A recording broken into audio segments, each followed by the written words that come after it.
নমস্কাৰ বন্ধু-বান্ধৱীসকল, tips on সামথিঙলৈ আপোনালোকক স্বাগতম জনাইছোঁ।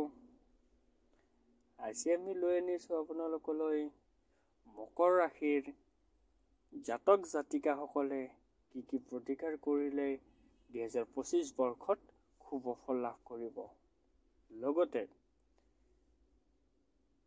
সুকলমে পাৰ কৰিব পাৰিব।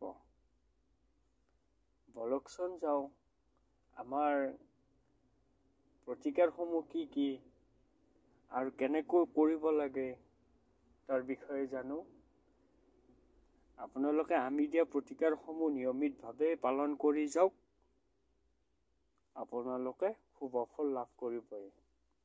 সেয়েহে আমাৰ প্ৰতিকাৰসমূহ এনেকুৱা যে তৃতীয় মাহৰ মূৰে মন্দিৰৰ বৃদ্ধ পুৰোহিতজনক হালধীয়া কাপোৰ দান কৰিব। মানে আপোনাৰ এখন নামাৱলী বুলি কয়, নামাৱলী আপোনালোকে দান কৰিব পাৰে, তেতিয়া শুভ ফল লাভ কৰিব।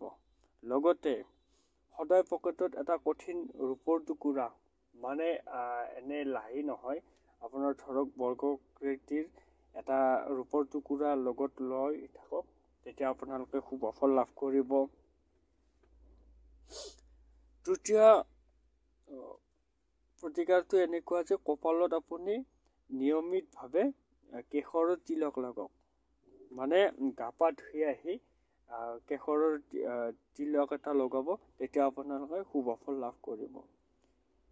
শেষত এটা কথা কওঁ যে আমি আপোনালোকলৈ এনেকুৱা নতুন ভিডিঅ' লৈ আনি থাকিম। আপোনালোকে আমাৰ লাইক, কমেণ্ট, শ্বেয়াৰ কৰক।